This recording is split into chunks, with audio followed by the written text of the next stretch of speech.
지수부터 보도록 하겠습니다. 오늘 좀 혼조세로 마감을 했어요. 다우지수는 뭐 그냥 보합에서 끝이 났습니다. 뭐 0.01%니까 약보합이라고 하기에도 그렇죠. 그래서 그냥 다우는 그냥 유지가 됐고요.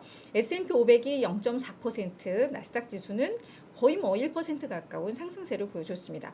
확실히 최근에 나스닥 지수는 많이 오르거나 많이 빠지거나 변동성이 조금 큰 편인데 오늘 이렇게 그러니까 사실은 혼조라기보다는 오히려 좀 상승 압력은 조금 더 강했다라고 보면 될 것 같아요. 그동안 사흘 연속 내렸기 때문에 뭐 요 국면에서는 이렇게 반등할 구간이었다라고 보시면 될 것 같아요.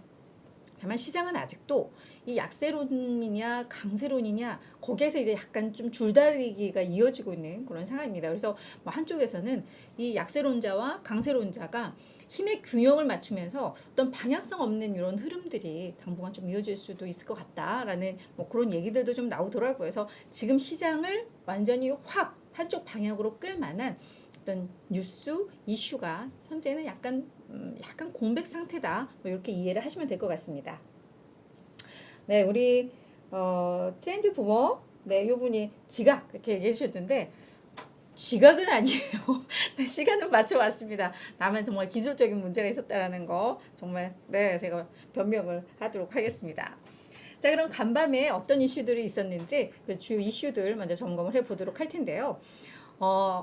전날 하원에 출석한 이후에 그러니까 간밤에는 제롬 파월 연준 의장이 상원의회에 또 출석을 해서 청문회가 진행이 됐죠. 근데 여기에서는 뭐 비슷한 말 했습니다. 뭐 역시나 이 점도표상 연준 인사들이 연내 앞으로 남은 4번의 회의 동안에 2번의 금리 인상 가능성을 시사를 했잖아요. 그래서 그 부분에 대해서는 뭐 여전히 제롬 파월 연준 의장도 뭐 그 방향성에 대해서는 언급을 했습니다. 그래서 추가적인 금리 인상이 필요한 상황이다. 인플레이션과의 싸움을 위해서는. 다만 약간 또 저희가 좀 주목해 볼 어떤 그 문구들이 조금 있었는데요. 뭐 2번의 금리 인상은 하겠지만 우리 연준이 너무 멀리 가는 그러니까 너무 과하게 긴축을 해서 그걸로 인한 어떤 실수를 하지 않기 위해서 우리는 정말 최선의 노력을 할 것이다. 그러니까 적정 수준에서는 이거를 멈추겠다. 라는 의지를 또한 표현을 한 겁니다. 이 멘트는 왜 나왔냐면 상원 의원들이 연준에서 뭐 2번 더 금리 올린다고 하는데 뭐 경제 상황이나 뭐 이런 부분에 있어서 약간 이제 우려가 좀 된다라는 그 우려를 내비치니까 너무 멀리 가지 않기 위해서 노력하겠다라고 답변을 한 것으로 이해를 하시면 될 것 같고요.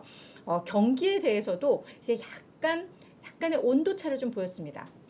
그러니까 계속 했던 얘기는 우리는 뭐 경제가 어느 정도 둔화가 되는 것을 감수하고라도 인플레를 잡겠다. 그래서 이제 경제가 꺾어야지 이게 잡히는 약간 그런 뉘앙스였다면 이제는 아무래도 경제 지표들은 여전히 견고하게 나오잖아요. 그러다 보니까 상당한 일자리 감소 없이 그러니까 실업률이 많이 오르지 않은 그런 상황에서도 이 인플레이션이 완화될 수 있을 것이라고 이제 본다. 뭐 이렇게 좀 이야기를 했습니다. 그래서 지금 뭐 경제 지표가 확실히 뭐 이런 노동 지표들, 고용 지표들이 둔화는 되고 있지만 확 꺾이지는 않아서 시장에서는 이러다가 긴축 계속되는 거 아니야? 라는 우려는 하고 있지만 그럴 가능성은 없다. 그러니까 노동 시장은 어느 정도 완만하게 하향을 하면서도 인플레는 잡힐 수 있을 것 같다라고 언급을 했다라는 점에 있어서는 뭐 이번 상원 발언은 그들이 나쁘지는 않았다. 뭐 이렇게 또 해석을 해볼 수 있는 대목인 것 같습니다.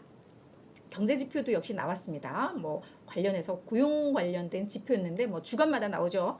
신규 실업수당 청구 건수가 나왔는데요. 26만 4천 건으로 지난주와 동일한 수치를 나타냈습니다. 시장의 예상보다는 조금 높게 나왔거든요. 그러니까 그렇다고 이 수치가 아주 부담스럽게 높은 수치도 아닙니다. 그래서 정말 완만한 둔화, 요게 또 힘을 보태준 경제 지표였다. 이렇게 이해를 하시면 될 것 같아요.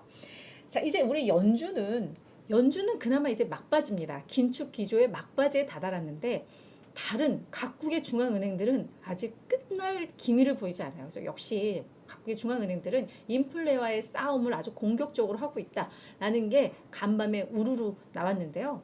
터키는 그동안 그래도 금리 인하 기조 여전히 뭐 이런 경기를 더 살리기 위한 그런 흐름이었는데 갑자기 돌변을 했습니다. 기준금리를 6.5%포인트 인상을 하면서 단번에 8.5%였던 기준금리를 15%로 올려버렸습니다. 대단하죠. 근데 여기서 이 터키도 이제는 물가를 좀 잡아야 된다라고 해서 이렇게 돌아섰고, 여전히 영국의 중앙은행인 영란은행도 0.5%포인트 인상하면서 13번 연속의 인상을 단행을 했습니다. 시장에서는 이번에도 한 25bp 올리겠지 했는데 이걸 50bp로 올린 거예요. 그래서 여전히 우리는 소비자 물가 지수가 너무 높게 나와서 긴축에 고삐를 쪄야 된다라고 이야기를 했습니다. 이 밖에도 뭐 노르웨이, 스위스 등도 금리를 계속해서 좀 올리면서 확실히 물가가 안 잡히면 중앙은행들은 계속해서 이렇게 긴축할 수밖에 없고, 이게 그럼 연준에도 어느 정도 영향을 미칠 수가 있겠구나, 뭐 이런 대목은 저희가 이해를 하고 넘어가야 할 것 같습니다. 근데 뭐 각국의 상황이 다르다 보니까 뭐 동일선상에서 공동의 뭐 방향으로 가겠지 뭐 이렇지는 않을 것 같기는 합니다만, 여전히 긴축과의 싸움은 끝나지 않았다라는 건 저희가 알아야 될 것 같아요.